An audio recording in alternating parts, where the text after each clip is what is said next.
just saw this post. I forgot what website this is. It's a Formula One. Oh crap! I forgot what website this is. Oh yeah, no, what the hell I'm talking about?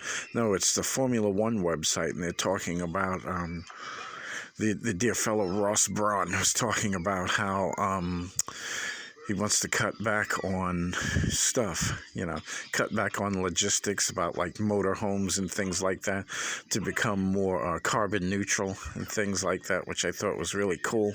And someone posted this.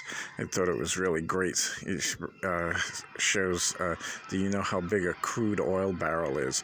It's 159 liters of crude every single day. We burn 100 million of those into the atmosphere. If you needed to personally set alight 100 million barrels, and you could light up one every second, 24 hours a day, it would take you 3 years to set all those barrels on fire. We do that every single day, but I'm sure changing atmospheric composition on that scale has no effect. I'm sure it's fine.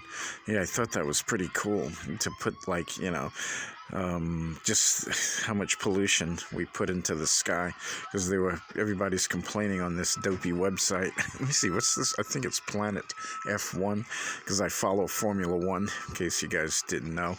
And they're trying to cut back, and some of these retards are like complaining. Okay, I strike that. I say retards. Some of these people are complaining that, it's a conspiracy theory and things like that, and we want Formula One auto racing to have big engines because we don't like the little engines, the little efficient engines.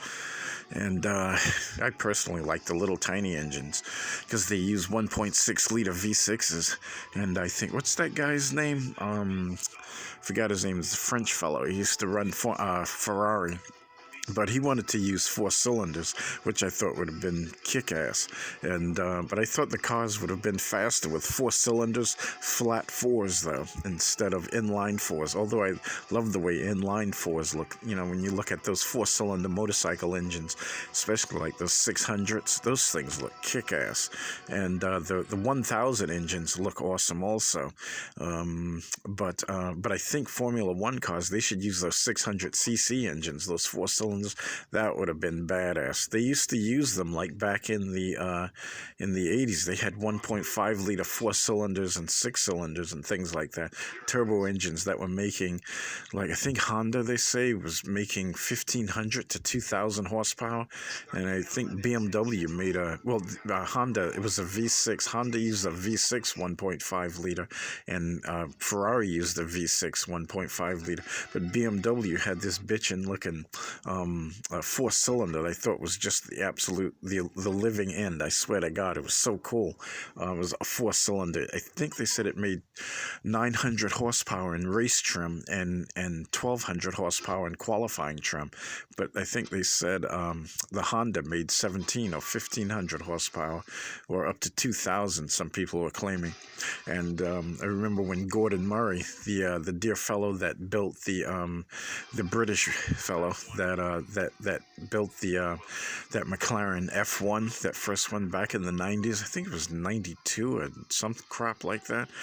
And I got to see one in person in the showroom. They're really small. They look a lot cooler in real life. It was in a showroom that was near, where the hell was that? That was not too far. It was like, actually, what the hell am I talking about? Not too far. It was across the street from Hyde Park.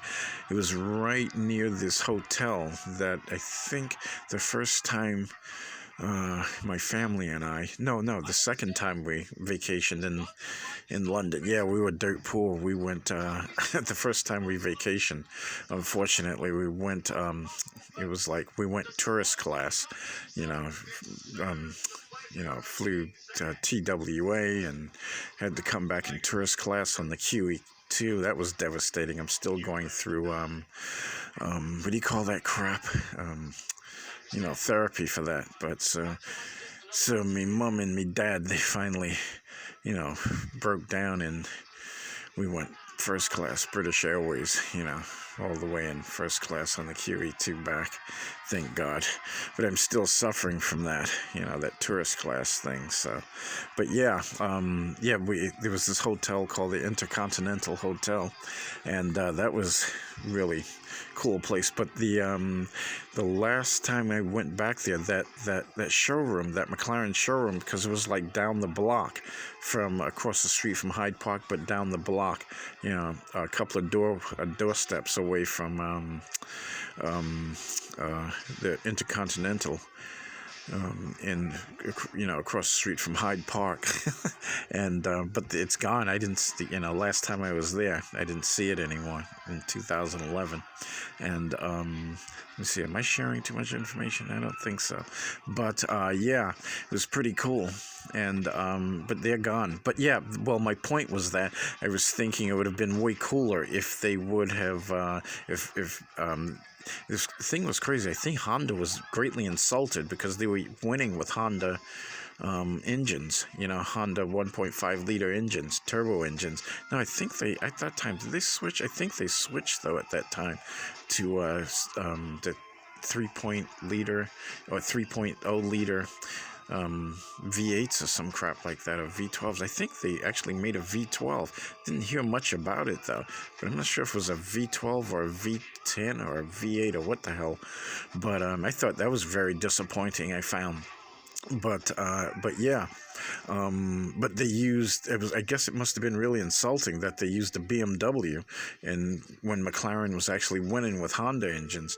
But I thought it would have been way cooler if they would have used that BMW 4-cylinder, that 1.5 liter 4-cylinder, because the 12-cylinder that McLaren used in that car, it was a 12-cylinder, and I forgot the size of it. I'm not sure if it was a 3-liter or a 2-liter 12-cylinder, because they make tiny engines in Europe, and because the oil is so very expensive there. I think it's like we pay, what is it, $2 or $3 for the gallon. They pay $2 or $3 for the liter, so that's like, it's a big difference. Like you get the bottle of Poland Spring water, the 3-liter bottle of Poland Spring water, and which is a gallon, so imagine just 1 liter of that, so because it's 3 liters, 1 gallon is 3 liters, thereabouts. So imagine like cutting that by 2/3 actually, and then you have to pay the same amount, if that makes sense. But yeah, I was championing that 4-cylinder, even if it was an inline 4, that's it has it from top to bottom, from the crankshaft to the cylinder head. It's going to be higher, but I always thought because they were talking about the best way to build a sports car is to keep the weight underneath the top of the wheels, or even underneath the axle.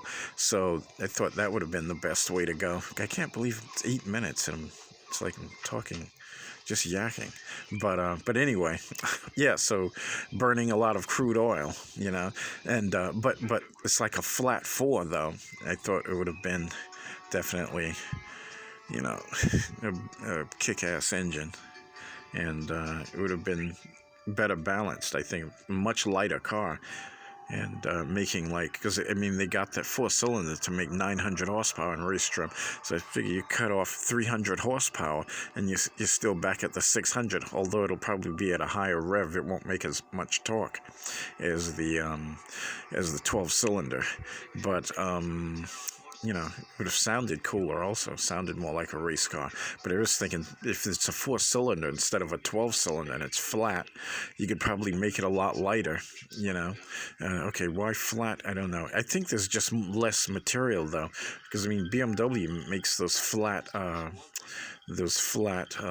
motorcycle engines, that horizontally opposed twin, and then they make I think it's a 4-cylinder that lays on its side, and which I didn't think those things would work, but Volkswagen, they were using that type of engine that works successfully in the Beetle, and Subaru uses it also, but the Flat 4, they use it in this, the what is that, the SRX or some crap like that, that rally car, and then they use it in this latest car also. Well, they still use it, but they use it in that the hell's that FT86, I think, since Subaru and Toyota together, and so it still works, but it should make it. Oh, what the hell?